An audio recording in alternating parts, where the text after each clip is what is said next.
welcome to WEFM's 3 p.m. news. I am your presenter, Jessica Klein. First, on the local scene.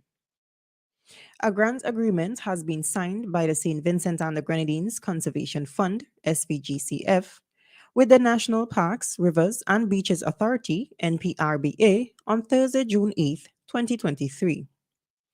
The project, titled Restoration and Stabilization of the Leeward and Windward Access Trail of Las Ofres Volcano, is being funded under the SVGCF Volcano Recovery Grant with financing from the Caribbean Biodiversity Fund, CBF.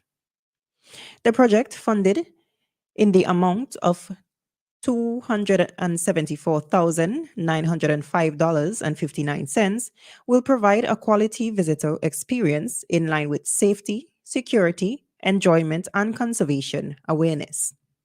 The project has the following objectives: develop methods for conservation and trail reestablishment, develop an integrated and holistic communication, education, and public awareness CEPA resource database, trail guides and virtual components on the historical and recent impacts of Lasso Frere, and enhance the capacity of the National Parks, Rivers, and Beaches Authority to develop and conduct monitoring and restoration plans for the trail.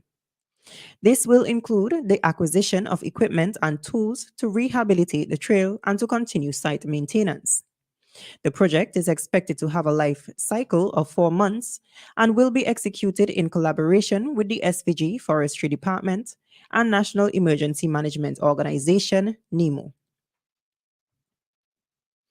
A press release from the Agency of Public Information, API, states that Minister of Foreign Affairs and Foreign Trade, Keisel Peters, is currently gearing up for another milestone when she represents St. Vincent and the Grenadines as pro tempore president of the Community of Latin America and the Caribbean, CELAC, at the CELAC EU Summit in Brussels in July. According to the release, this is just one among a packed agenda of high-level meetings and other foreign engagements. In a recent interview with the API, Minister Peters said, "Given the length of time that has passed, we need to put everything on the table. Now is not the time to mince words. We need to discuss the issues as they are and look at our bi-regional relationship and see where and how we can improve it." The last engagement of these organizations took place in 2015, and it is expected that this event will be geared towards solidifying geopolitical relations between these two entities as opposite sides of the Atlantic. In regards to the nature of the engagement, Minister Peters indicated that her team is looking forward to discuss on trade and investment opportunities, as well as the continued advocacy for issues that affect St. Vincent and the Grenadines and the region. Still on the local scene, Prime Minister Dr. Ralph Gonsalves has disclosed that the government is currently working on addressing the issue of congestion on the nation's roads. During a call to WEFM's Issues at Hand program on Sunday, he drew comparison between the number of vehicles present on the road in 2001 and 2023, noting that there had been a significant increase. The Prime Minister said, "One of the problems which we are faced with is how to deal with the question of congestion on the road, and there are certain things which we are looking to elaborate. And of course, we are getting vehicles from Japan cheaper and cheaper as the Japanese are trying to unload." The Prime Minister also made mention of alleviating the bottleneck in traffic at the Arnisvale roundabout, as well as the introduction of alternative roadways. On the regional scene, Barbados' National School Nutrition Policy has received the support of the head of the Pan American Health Organization, PAHO, Dr. Jabos Barbosa, who urged authorities to maintain it to help rein obesity and other health issues among children. At the same time, Dr. Barbosa advised authorities to pair enforcement with education to get students buy-in as well. During a press briefing at PAHO headquarters on his first visit to the island, he said, supporting the concept of the National School Nutrition Policy as a measure to help combat the non-communicable disease NCD crisis, he has seen similar measure works in other jurisdictions. The director said, In some countries that adopted 10 years ago or 15 years ago similar policies in schools, they stopped the increase of the overweight and obesity in children and saw a decline. What is very well established around the world is that children in their adolescence are a very important group to provide not only information, but you need to support behavioral change.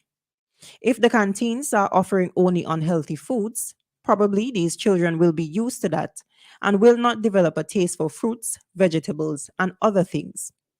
His encouragement to authorities to continue on the current track comes as some members of the public question the policy, which is aimed at ensuring that only nutritious foods and beverages that enhance the health, learning, and well being of school children are sold, served, and promoted in school environments. Still on the regional scene, a 33-year-old woman who has been accused of killing her husband, Constable Damien Blair, last month, is set to be interviewed by detectives following her discharge from hospital on Monday, with criminal charges looming against her. A senior police member of the Jamaica Constabulary Force, JCF, told the Jamaica Observer that the Area 3 Major Investigations Division has taken lead on the investigation of the incident that occurred at the couple's home in Somerset, Jamaica. According to the source, the woman was released on Monday afternoon and is now at a police facility. She will be interviewed to aid in the investigation going forward. An autopsy that was done on Monday confirmed that the policeman was shot and received wounds resulting from blunt force trauma to the head and neck. The source also stated that bullet fragments were removed from the body as well. A police report said that about 6:25 p.m. on May 29th, Blair was reportedly shot inside the family home, allegedly by his wife. According to the police, Blair ran from the house but collapsed at his gate, where he further received wounds reportedly inflicted with a hammer. And finally, on the international scene, synthetic human embryos have been created by scientists using stem cells in a groundbreaking advance that sidesteps the need for eggs or sperm. These model embryos, which resemble those in the earliest stages of human development, could provide a crucial window on the impact of genetic disorders and the biological causes of recurrent miscarriage. However, these lab grown entities fall outside legislation in the UK and most other countries, and so raises ethical and legal issues. According to data, the structures do not have a beating heart or the beginning of a brain, but include cells that would typically go on to form the placenta, yolk sac, and the embryo itself. There is no near term prospect of the synthetic embryos being used clinically. It would be illegal to implant them into a patient's womb, and it is not yet clear whether these structures have the potential to continue maturing beyond the earlier stages of development.